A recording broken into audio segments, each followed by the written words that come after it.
Well, welcome back to Road America. It is practice 2 for the NTT INDYCAR Series in 2025. Will Buxton, Townsend Bell and James Hinchcliffe with you here in Wisconsin on a beautiful day. It is exceptionally warm, but it is also exceptionally breezy. How will that affect cars out on track in the final practice session before qualifying this afternoon? Guys, we were talking about the tyres earlier and how difficult it's going to be today for everybody. Temperatures are so high. I'm walking around the paddock this morning talking to a bunch of the drivers. There seems to be a tremendous discrepancy between those who think the soft tyre will bring them a couple of tenths. Some think it'll bring them half a second, others as much as a second. So when we talk about the unknowns of today, they really remain the unknowns. Well, the biggest unknown is what does that soft red tire do over a long stint? Because for qualifying, all you need is one lap. The question is, how many laps do you run on that soft tire before it yields its peak performance? Yesterday, the data suggested maybe that was 2-3 laps in. But again, what nobody knows is what the long run degradation looks like. That's where the race, I think, could get really interesting tomorrow, especially with these high temps. And speaking of track temp, just since we sat down 8 minutes ago, the track shot up 3 degrees, and it could rise another 10 during this session as the sun gets higher. But the drivers are going to be miserable. I know Pato O'Ward kind of shrugged it off like, oh, the straightaways are long, which he's implying that there's lots of airflow coming through the cockpit. I'm not buying it, James. It's going to be miserable. The straights are long, but the airflow into the cockpit now that we have the aero screen is minimal compared to when these were proper open cockpit cars. And I got to tell you, what makes it so much worse with that aero screen is the humidity. It's not the heat, it's the humidity, the classic line that everyone will say. But even on a cloudy day, if it's warm and humid, it can be absolutely roasting in the cockpit of these Indy cars, as you want it to be, as you see Rennie Speedcade jump up there. McLaughlin almost threw it away. That was so close. He's fine. Why not pit? Back in it? Yeah, he's like, I'll save this lap. They want to put the grass creep down there at 14. I say keep it as it is. Yeah, keep it exciting. Is. But no, that cool suit.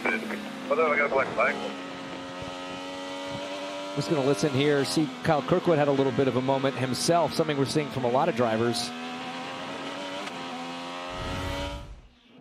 And again, in turn 14, a little bit understeer, goes wide in the dirt. I like that. Keep it punishing. Not quite as dramatic as what we saw from Scott McLaughlin. Here's the onboard.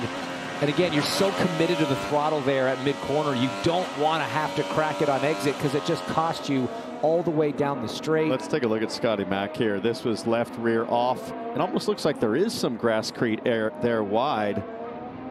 And he was flirting with it. It used to be like a plastic grid mesh system. You see that? There's a curve. Oh, just there. Yeah, just right beyond. in there. Yeah, it looks almost like just in this area right here.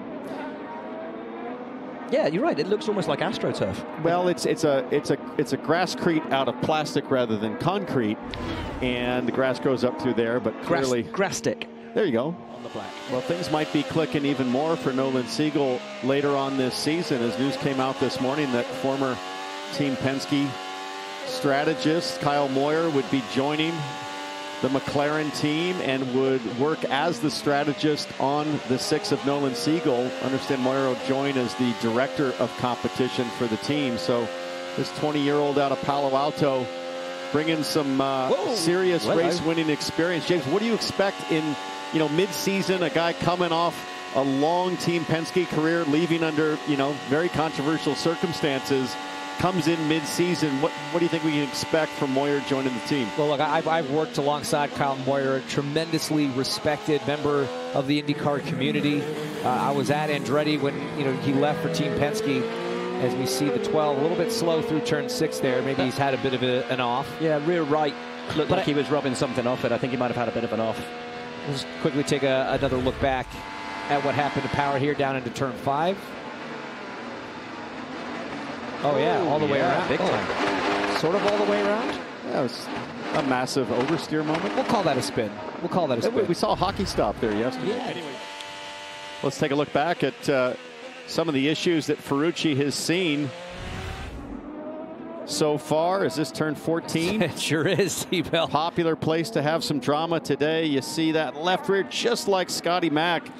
Maybe not quite as dramatic, but it really hung out on him. Let's watch him struggle behind the wheel to save this thing.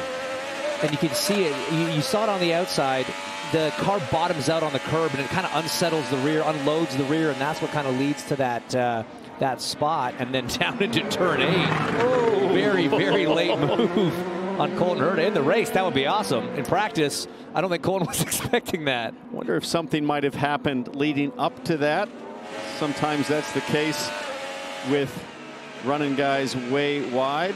Oh, yeah, he left that pretty deep. Oh, yeah, he's looking over. Yeah. So I wonder if Colton threw some shade somewhere else. I wonder if Colton was on an outlap and just got in his way. Yeah, it could be as simple as that. Herta is. I think he was on an outlap. He's on a brand new set of tires. So, but we heard it in Detroit. No officiating for practice, right? Yeah. So that's legit then. That's fine. Do what you want. Do what you want. You go to a place like St. Louis last week where we all thought that was a turnaround weekend. They believed it was. They performed like it was, as you see Will Power violently shaking inside the cockpit along with his race car there over the exit curbs. And this is exactly his kind of track. Let's take a look back at something. Ooh, little sideways. Oh, he's knocking the paint off the curb. Yeah. It's a heavy piece of paint. Yeah, it sure is. Christian Lundgaard's done for the day with 3.5 minutes remaining. He is your P1 man. We're on board with Alexander Rossi, who has been struggling. Improved his time, but only to 23rd on the table. Scott McLaughlin also having a tricky day down in 26th. This is Rasmussen a few moments ago, heading over the curbs. Yeah, and they're designed to just make life difficult for the driver. They want you to have some room to not drop wheels, not get stuck in the gravel, but be a penalty, not be faster. And that sort of oscillation, that kind of ferocity of it all is... You know, watching Rasmussen run wide there, it's a reminder of one of the issues that's happened here through the years is with the exhaust headers. And we'll watch the left rear. And right here, you just watch, we'll go ahead and replay it here, and you watch how violently the headers are going to shake there. And they're unsupported at their, far extension point. And all of that load is at the block where the headers are mounted, and the cracks can lead in. And if they crack, it puts drivers out of races here. And I just wonder how reinforced have the headers become through the years here?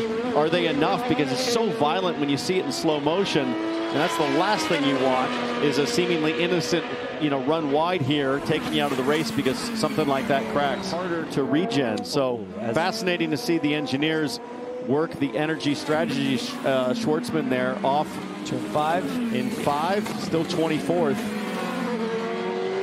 30 seconds left to run. Not much time for him to get his head in the game before qualifying. 24th fastest at the moment. Under braking. Oh, wow. Really sideways and losing it before he got down there. Lost it pretty early. Yeah, that is not. We've seen a lot of cars off in 5, but not in that respect. Not usually locking rears early and going in backwards. This is Will Power up in turn 7. Oh, wow. Oh, that is a big exit curb there, and the dirt on the outside is very bad. Pato O'Ward had a massive shunt there a few years ago when he went a bit wide and the car just launched in the air. Remember Jimmy Johnson getting off there and never lifted, just stayed wide open and ended up looping it driver's right. Had a huge impact there on the concrete retaining wall. It's tough to tell you guys at home how much that hurts to the driver's back. Oh, that one hit. Yeah, you can hear the big one, and that's, you're sitting on a small piece of foam. The bottom of the car is on the ground, is hitting that curb. It just shoots straight up your spine, goes into your head. It's just an awful feeling from inside the car. Quickest though of the Team Penske drivers right now, with Newgarden 8th and McLaughlin still in 11th. Power sitting 5th. Should be his final lap. Checker flag is out. You're going to see that wave just through turn 12 here. Looking like he's sliding around quite a bit. Just 7 laps on the tires. Car looked to be sort of walking around in the brake zone, struggling to hang on to the back there. Power crosses the line, but it's still faster. As we take a look at times from practice, Lundgaard showing up Palou, Will Power, Kyle Kirkwood, Colton Herta. I think the battle between Kirkwood and Herta for quickest of the bunch in qualifying should be a lot of fun. But let's go down to pit lane and hear more from the fast man, Christian Lundgaard. And he was the fast man in the fewest laps. You only needed 10 laps. You got it sorted that quickly? Yeah, I mean, we decided to go out on new tires in the beginning, and I think the track was potentially a little better. I think we saw signs of that yesterday too, so our run plan was go out, kind of feel what we have, and try the items that we wanted to try, and don't necessarily try anymore. And obviously the car was fast enough. It got hotter at the end of the session. I think we're looking good for qualifying. I think we've been fast all weekend, so the team definitely showed up this weekend with a fast car. The track always changes throughout the weekend, but it is going to be brutal hot this afternoon. What is that going to be like for qualifying? Do you want the obvious answer? It's going to be really hot. No, but what about the car performance and just trying to extract the best out of it? Yeah, I mean, so these primary tires, they're very similar to what we ran in thermal, and we saw the surface overheating was kind of crucial. It just ruins your performance, really, and I think we saw that a little bit today as well. As soon as the surfaces get too hot, you just don't have traction, you don't really have a balance, you're just sliding on top of the surface. So I think it's very interesting for Sunday morning to see what the alternates will do on a little bit of a longer run, if they're any better, and if this potentially could be an alt race. I think at the moment I would prefer that. For the alternate race, the softs could be in play, and whoever figures out these hot conditions today is going to have the advantage.